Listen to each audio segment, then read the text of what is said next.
eyes come out. I hear a second voice behind your tongue somehow. Luckily I can reach your mind, flies and cobwebs unwind. They will not take you down, they will not cast you out. Dear friend, you... Buenas, yo soy Jair Ángel y les voy a hablar sobre el modelo OSI. Pero, ¿qué es el modelo OSI? El modelo de interconexión de sistemas abiertos, por sus siglas en inglés Open System Interconnection, es un modelo de referencia para los protocolos de arquitectura en capas.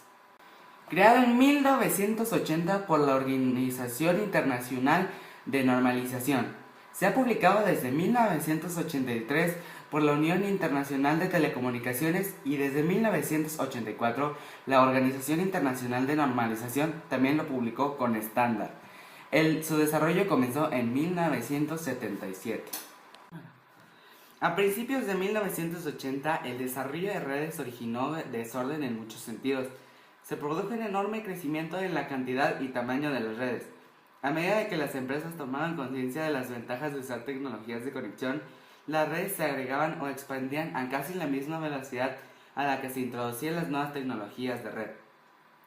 Para mediados de 1980, estas empresas comenzaron a sufrir las consecuencias de la rápida expansión, de la misma forma en que las personas que no hablan un mismo idioma tienen dificultades para comunicarse. Las redes que utilizaban diferentes especificaciones e implementaciones tenían dificultades para intercambiar información. El mismo problema surgía con las empresas que desarrollaban tecnologías de conexiones propietarias. Una tecnología es llamada propietaria cuando su implementación, ya sea de software o hardware, está sujeta a un copyright. Esto se supone que una empresa controla esta tecnología y las empresas que quieran utilizarla en sus sistemas tienen que pagar derechos por su uso. Las tecnologías de conexión que respetaban reglas propietarias en forma estricta no podían comunicarse con tecnologías que usaban reglas propietarias diferentes e incluso con las que usen reglas de conexión copyleft. Para enfrentar el problema de incompatibilidad de redes, la ISO investigó modelos de conexión como la Red de Digital Equipment Corporation, DECnet, la arquitectura de sistemas de red, Systems Network Architecture, SNA y TCP/IP, a fin de encontrar un conjunto de reglas aplicables de forma general a todas las redes. Con base en esta investigación, la ISO desarrolló un modelo de red que ayuda a los fabricantes a crear redes que sean compatibles con otras redes. Modelo de referencia OSI. Fue desarrollado en 1980 por la ISO, una federación global de organizaciones que representa aproximadamente a 130 países. El núcleo de este estándar es el modelo de referencia OSI, una normativa formada por 7 capas que definen las diferentes fases por las que deben pasar los datos para viajar de un dispositivo a otro sobre una red de comunicaciones. Siguiendo el esquema de este modelo, se crearon numerosos protocolos. El advenimiento de protocolos más flexibles donde las capas no están tan desmarcadas y la correspondencia con los niveles no era tan clara puso este esquema en un segundo plano. Sin embargo, se usa en la enseñanza como una manera de mostrar cómo puede estructurarse una pila de protocolos de comunicaciones. El modelo especifica el protocolo que debe usarse en cada etapa y suele hablarse de modo de referencia, ya que se usa como una gran herramienta para la enseñanza de comunicación de redes. Se trata de una normativa estandarizada útil debido a la existencia de muchas tecnologías, fabricantes y compañías dentro del mundo de las comunicaciones, y al estar en continua expansión se tuvo que crear un método para que todos pudieran entenderse de algún modo, incluso cuando las tecnologías no coincidieran. De este modo, no importa la localización geográfica o el lenguaje utilizado, todo el mundo debe atenerse a unas normas mínimas para poder comunicarse entre sí. Esto es sobre todo importante cuando hablemos de las redes, es decir, Internet. Este modelo está dividido en 7 capas o niveles. Y estas son las 7 capas más aterradoras y siniestras del modelo OSI de la Deep Web. Capa número 7. La capa física. Es la primera capa del modelo OSI. Es la que se encarga de la topología de red y de las conexiones globales de la computadora hacia la red. Se refiere tanto al medio físico como a la forma en la que se transmite la información. Sus principales funciones se pueden resumir como definir el medio o medios físicos por los que va a viajar la comunicación, definir las características materiales, componentes y conectores mecánicos y eléctricas que se van a usar en la transmisión de los datos por medios físicos. Definir las características funcionales de la interfaz, establecimiento y mantenimiento y liberación del enlace físico. Transmitir el flujo de bits a través del medio. Manejar las señales eléctricas del medio de transmisión, polos en un enchufe, etc. Garantizar la conexión, aunque no la fiabilidad de dicha conexión. Capa número 6. La capa de enlace de datos. Esta capa se ocupa del direccionamiento físico, del acceso al medio, de la detección de errores, de la distribución ordenada de tramas y del control de flujo.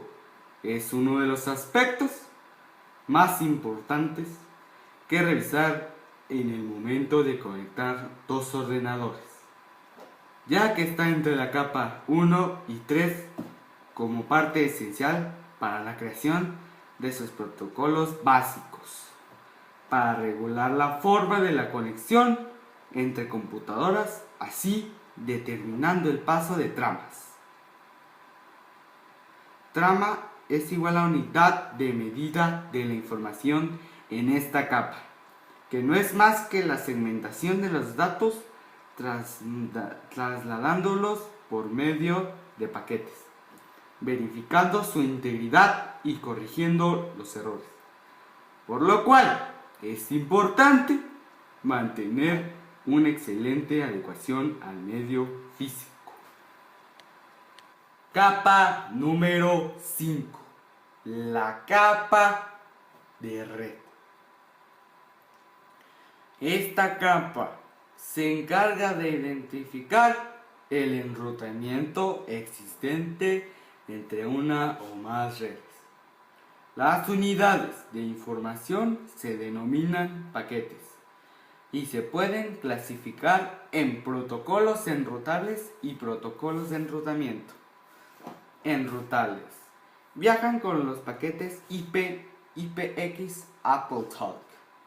Enrutamiento permiten seleccionar las rutas RIP, IGRP, EIGRP o SPF, BGP.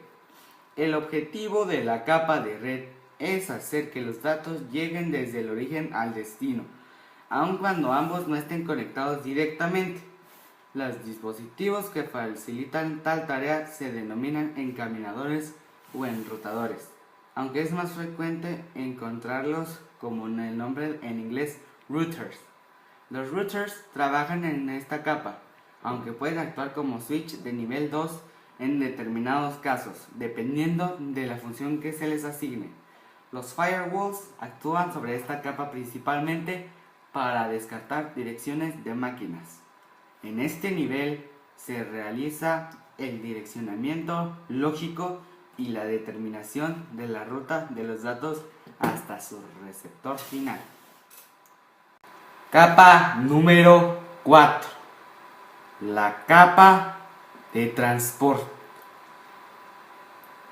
Capa encargada de efectuar el transporte de los datos que se encuentran dentro del paquete, de la máquina origen a la de destino, independizándolo del tipo de red física que esté utilizando.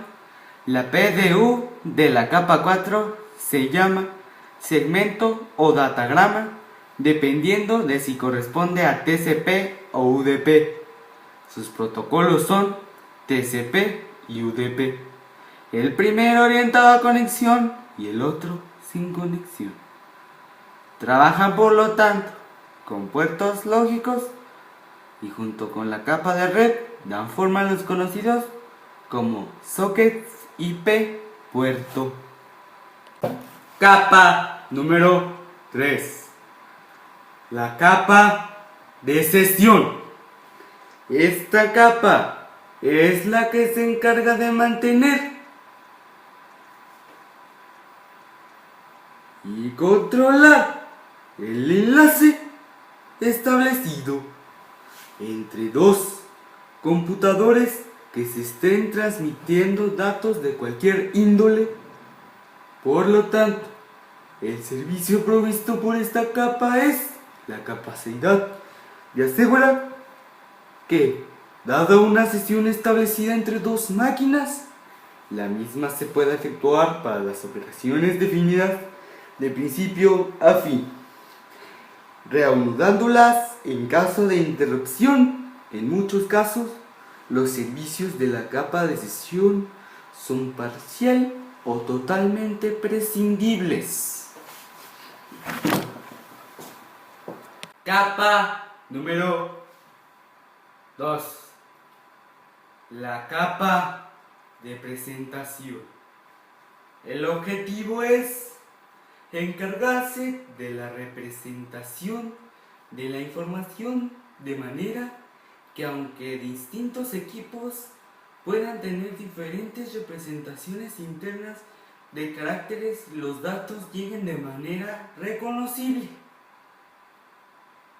Esta capa es la primera en trabajar más el contenido de la comunicación que el cómo es establecer la misma. En ella se tratan aspectos tales como la semántica y la sintaxis de los datos transmitidos, ya que distintas computadoras pueden tener diferentes formas de manejarlas. En esta capa también permite cifrar los datos y comprimirlos. Por lo tanto, podría decirse que esta capa actúa como un traductor. Si las anteriores capas no te dieron escalofríos, la siguiente apuesto que lo hará. Por alguna razón la dejé en el puesto número 1. Esta es la última capa, la capa de aplicación. Esta capa le temen hasta los ingenieros más reconocidos. Incluso al profesor Flavio le causa escalofríos cada vez que escucha el nombre de esta capa. La capa de aplicación ofrece a las aplicaciones la posibilidad de acceder a los servicios de las demás capas y define los protocolos que utilizan las aplicaciones para intercambiar datos como correo electrónico, gestores de bases de datos y servidor de ficheros. Hay tantos protocolos como aplicaciones distintas, y puesto que continuamente se desarrollan nuevas aplicaciones, el número de protocolos crece sin parar. Cabe aclarar que el usuario normalmente no interactúa directamente con el nivel de aplicación. Suele interactuar con programas que a su vez interactúan con el nivel de aplicación, pero ocultando la complejidad subyacente.